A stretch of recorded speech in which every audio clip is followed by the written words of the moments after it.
जनादेश 2025 यानी कि 2025 की शुरुआत बीजेपी के लिए बहुत ही अच्छी कह सकते हैं, बम्पर जीत वाली शुरुआत रही है। अयोध्या के मिल्कीपुर विधानसभा उपचुनाव में जीत पर सीएम योगी ने कहा कि यह जीत बीजेपी पर जनता के अटूट विश्वास का प्रतीक है। डबल इंजन सरकार के सेवा, सुरक्षा और सुशासन की जीत है। सीएम योगी ने कहा कि समाजवादी पार्टी की परिवार और झूठ की राजनीति पर विराम लगा है। उन्होंने आरोप लगाया कि राजनीतिक स्वार्थ के लिए समाजवादी पार्टी ने झूठ का सहारा लिया, जिसके चलते जनता जनार्दन ने सबक सिखा दिया है।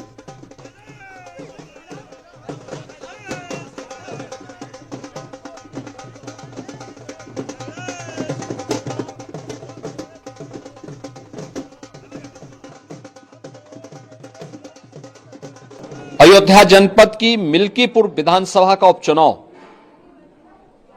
इस समाजवादी पार्टी के परिवारवाद और झूठ की राजनीति को पूर्ण विराम देते हुए डबल इंजन सरकार के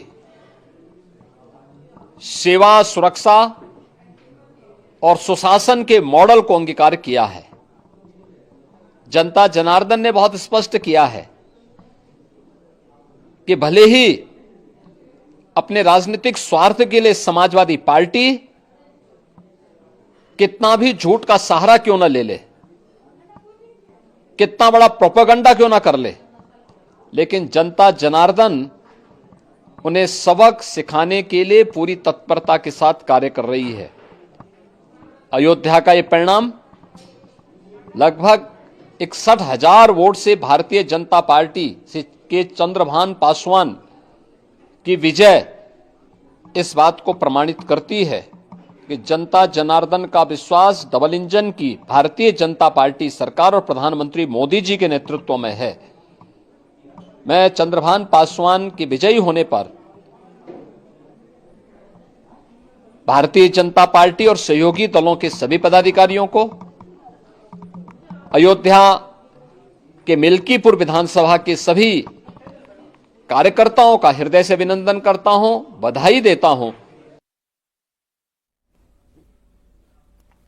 इधर आम आदमी पार्टी ने इस बार दिल्ली विधानसभा चुनाव में अपना सबसे खराब प्रदर्शन किया। पूरे चुनाव कैंपेन के दौरान केजरीवाल मुफ्त में बहुत कुछ देने की बात करते रहे, वो चाहे पुजारियों और ग्रंथियों को वेतन देने की बात हो या फिर महिलाओं को हर महीने 2100 रुपए देने की बात हो। लेकिन सत्ता विरोधी लहर, भ्रष्टाचार और विकास के कोई काम न होने की वजह से दिल्ली की जनता जो परेशान हो चुकी थी, उसने अपना आदेश दे दिया।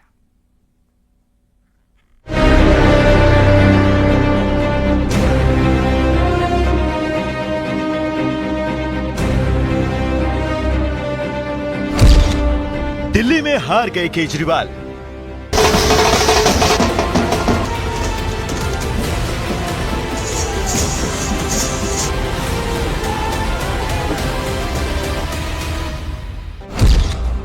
नई दिल्ली सीट से हारे केजरीवाल।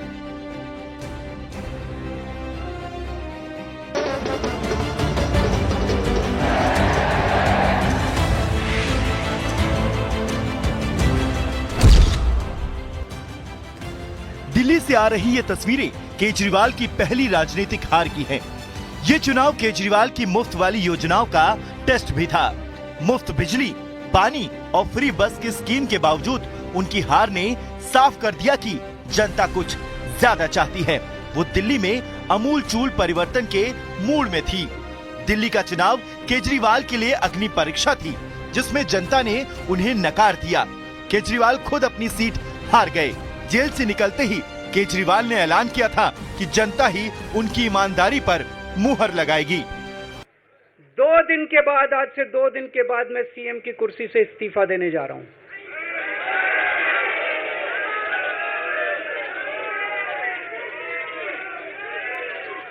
और मैं तब तक सीएम की कुर्सी पे नहीं बैठूंगा जब तक जनता अपना फैसला ना सुना दे।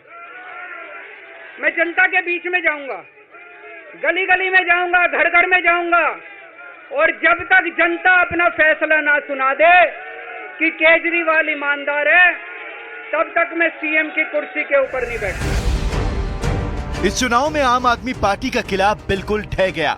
इसकी कुछ अहम वजह रही। शराब घोटाले से केजरीवाल को नुकसान पहुंचाना, भ्रष्टाचार के केस में कई मंत्रियों को जेल से छवि को नुकसान, शीश महल पर आपके वोटर छिटके, यमुना की सफाई पर पार्टी बैकफुट पर रही। जनता का जो भी निर्णय है, जनता का जो भी फैसला है, उसे हम पूरी विनम्रता के साथ स्वीकार करते हैं। जनता का निर्णय सर माथे पर।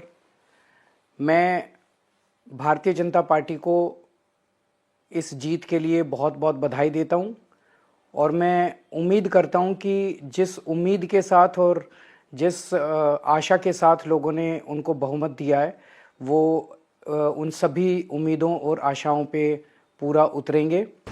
बीजेपी ने इस बार चुनाव में शीश महल का मुद्दा उठाया।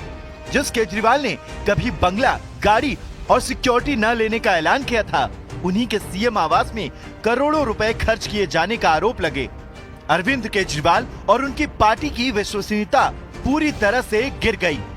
केजरीवाल ही नहीं, मनीष सिसोदिया और सत्येंद्र जैन, सोमनाथ भारती जैसे नेता तक हार गए। हम सब कार्यकर्ताओं ने मिलकर बहुत मेहनत से लड़ा। जंगपुरा के लोगों ने, जंगपुरा विधानसभा के लोगों ने भी बहुत प्यार, मोहब्बत, सम्मान दिया, लेकिन 600 वोट से, लगभग 600 वोट से उसमें हम पीछे रह गए। तो मैं जो कैंडिडेट जीते हैं उनको बधाई देता हूं और उम्मीद करता हूं कि जंगपुरा की समस्याओं को वो हल करेंगे। जंगपुरा के लोगों की जितनी भी चीज़ें हैं उनको हल करेंगे। बाकी तो अब बाकी देखते हैं। सर, काफी टफ फाइट रही है, कैसे देखते हैं, कहाँ चूक हो गई? नहीं, अब चूक तो आपको बताएंगे एनालिसिस करके। केंद्र सरकार और मुख्यमंत्री के बीच टकराव। केंद्र सरकार और दिल्ली सरकार के बीच टकराव की स्थितियां अक्सर मीडिया की सुर्खियां बनी रहती हैं। खासकर पुलिस, कानून व्यवस्था और प्रशासनिक अधिकारियों के मुद्दे पर विवाद। इसके अलावा पिछले 10 साल से दिल्ली के इंफ्रास्ट्रक्चर पर कोई काम नहीं हुआ। लोग लगातार परेशान होते रहे, लेकिन आम आदमी पार्टी के नेता उल्टा केंद्र सरकार को कोसती रही। अब आपको बताते हैं कुछ और मुद्दे जिन्होंने केजरीवाल को डेंट पहुंचाया। पीएम पर व्यक्तिगत हमला करना बैकफायर कर गया। AIMIM की एंट्री से बटा मुस्लिम वोट। अतिशी को सीएम बनाने का दावा उल्टा पड़ा। टूटी सड़कें चुनावी मुद्दा बनी। इसके अलावा दिल्ली में भले ही लोगों को मुफ्त पानी मिल रहा था, लेकिन लोग गंदे पानी की शिकायत कर रहे थे। महिलाओं को DTC में फ्री सफर की सुविधा थी, लेकिन दिल्ली की सड़कों की हालत काफी खराब थी। केजरीवाल की हार सिर्फ चुनावी पराजय नहीं है, बल्कि ये बड़ा संकेत है कि दिल्ली में मतदाताओं की अपेक्षाएं बदल रही हैं।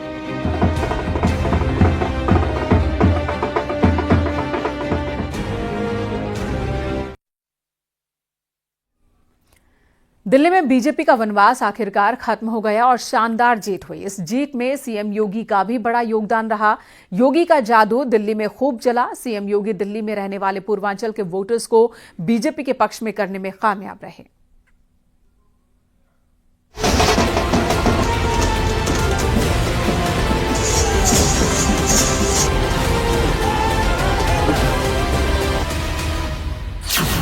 दिल्ली विधानसभा चुनाव में बीजेपी की शानदार जीत हुई, जिसमें उत्तर प्रदेश के मुख्यमंत्री योगी आदित्यनाथ का बड़ा योगदान रहा।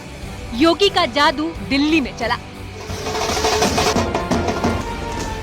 जहां उत्तर प्रदेश के मुख्यमंत्री योगी आदित्यनाथ के दिल्ली चुनाव का मोर्चा संभालने से पहले ही उनके खास चुनावी स्लोगन बटेंगे तो कटेंगे दिल्ली में पहले से ही सुर्खियां बटोरे हुआ था।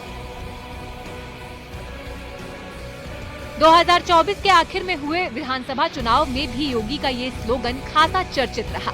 दिलचस्प बात ये है कि हरियाणा और महाराष्ट्र विधानसभा चुनाव में भी बीजेपी की जीत योगी आदित्यनाथ के बटेंगे तो कटेंगे नारे को विशेष रूप से श्रेय मिला था।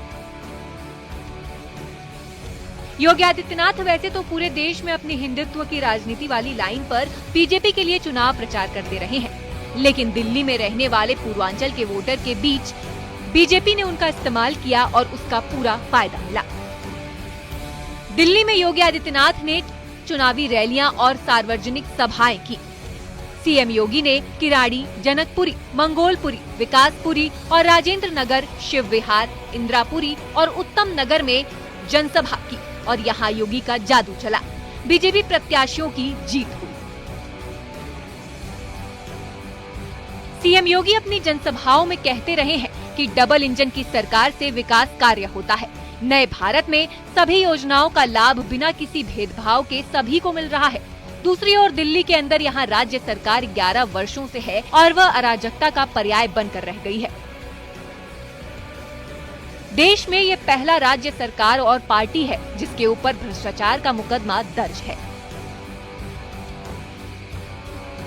आप मुझे बताइए कितना बड़ा आयोजन उत्तर प्रदेश के प्रयागराज जनपद में हो रहा है और सफलतम आयोजन इसलिए हो पा रहा है क्योंकि उत्तर प्रदेश में भी भाजपा की सरकार और केंद्र में भी मोदी जी के नेतृत्व में भारतीय जनता पार्टी की सरकार, ये डबल इंजन की सरकार जब मिलती है तो कोई भी कार्यक्रम पूरी भव्यता के साथ, पूरी दिव्यता के साथ आगे बढ़ता है और प्रयागराज में वही दर्शन हम सबको हो रहा है। योगी ने यमुना में प्रदूषण के मुद्दे को भी बड़े स्तर पर उठाया। दिल्ली में आम आदमी पार्टी के अध्यक्ष से अरविंद केजरीवाल जी से मैं पूछना चाहता हूं, क्या यमुना जी में वह भी अपने मंत्रियों के साथ जाकर के स्नान कर सकते हैं क्या?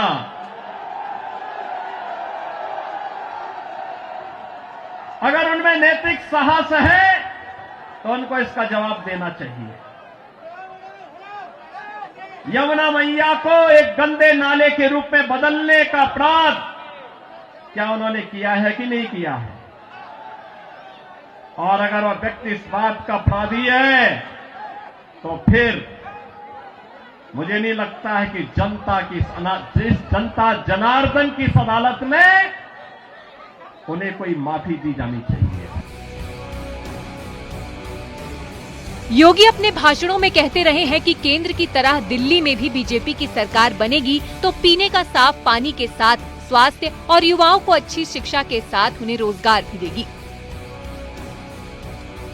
कुल मिलाकर देखा जाए तो दिल्ली चुनाव में बीजेपी की जीत में सीएम योगी का यूपी में आने वाले मतदाताओं पर जादू चला और 27 साल से दिल्ली में चल रहा वनवास खत्म हुआ।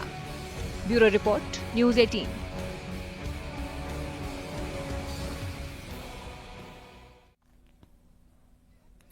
लगातार 3 बार सत्ता और फिर अचानक इतना बड़ा झटका, क्या आम आदमी पार्टी के लिए ये सिर्फ सत्ता विरोधी लहर है या फिर इसके नतीजों का असर दूरगामी साबित होने वाला है?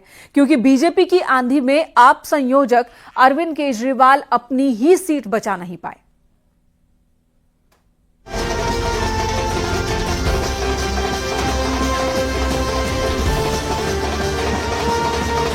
जनता का जो भी निर्णय है, जनता का जो भी फैसला है, उसे हम पूरी विनम्रता के साथ स्वीकार करते हैं।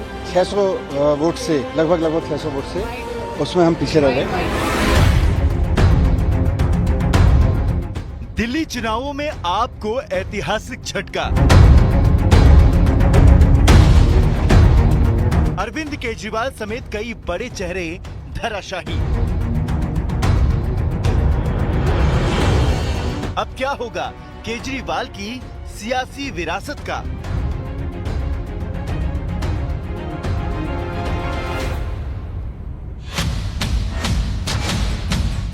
सत्ताईस साल बाद दिल्ली की राजनीति में बीजेपी का उदय हुआ है और इसी उदय के साथ सवाल उठ रहे हैं कि क्या अरविंद केजरीवाल का सियासी करियर अस्त हो गया? क्या बीजेपी के परवेश वर्मा से हार के बाद उनकी राष्ट्रीय महत्वाकांक्षाओं को झटका लग गया? क्या इस हार के बाद केजरीवाल कभी उबर पाएंगे? इन्हीं सवालों के जवाब से पहले केंद्रीय गृह मंत्री अमित शाह के इस ट्वीट को समझिए, जिसमें उन्होंने दिल्ली विजय की बधाई दी है। दिल्ली में झूठ के शासन का अंत हुआ है। यह अहंकार और अराजकता के हार है। यह मोदी की गारंटी और मोदी के विकास के विजन पर दिल्ली वासियों के विश्वास की जीत है। इस प्रचंड जनादेश के लिए दिल्ली की जनता का दिल से आभार। मोदी जी के नेतृत्व में भाजपा अपने सभी वादे पूरी कर दिल्ली को विश्व की नंबर 1 राजधानी बनाने के लिए संकल्पित है। दरअसल आम आदमी पार्टी के संयोजक अरविंद केजरीवाल के लिए दिल्ली चुनावों की शिकस्त इसलिए बड़ी है क्योंकि राजनीतिक महत्वाकांक्षाएं राष्ट्रीय स्तर पर बड़ा नेता बनने की रही हैं। इसे ऐसे समझा जा सकता है कि 2000 के लोकसभा चुनाव में वो पीएम मोदी के खिलाफ चुनाव लड़ चुके हैं। इन चुनावों की हार के बाद विपक्षी गठबंधन में भी केजरीवाल अप्रासंगिक हो जाएंगे। ऐसा इसलिए भी क्योंकि इंडिया गठबंधन में रहते हुए उनकी पार्टी ने गठबंधन धर्म का पालन नहीं किया। हरियाणा विधानसभा चुनाव में कांग्रेस की मदद करने के बजाय पार्टी ने उनके खिलाफ चुनाव लड़ा। वोट बांटने का असर ऐसा हुआ कि कांग्रेस को सीधा नुकसान हुआ और बीजेपी को फायदा। और अब दिल्ली में हुई पार्टी की करारी हार सीधे सीधे अरविंद केजरीवाल के नेतृत्व पर सवाल खड़े कर रही है, जिसका असर ये हो सकता है कि पंजाब में भी आप के खिलाफ माहौल बनने की संभावना बढ़ सकती है। अगर पार्टी कमजोर होती है तो विधायक दल बदले जा सकते हैं। इस हार के बाद आम आदमी पार्टी के केंद्रीय नेतृत्व का दखल भी पंजाब सरकार में बढ़ने की उम्मीद जताई जा रही है, जिस वजह से भगवंत मान सरकार के साथ असंतोष के हालात बन सकते हैं। इसके अलावा पार्टी में गुटबाजी और आंतरिक कलह भी बढ़ सकती है। वैसे भी पंजाब में आम आदमी पार्टी में गुटबाजी और कलह की खबरें छन छन कर आती रहती हैं। यही वजह है कि केजरीवाल की राजनीतिक विरासत पर इन चुनावों में संकट पैदा कर दिया है।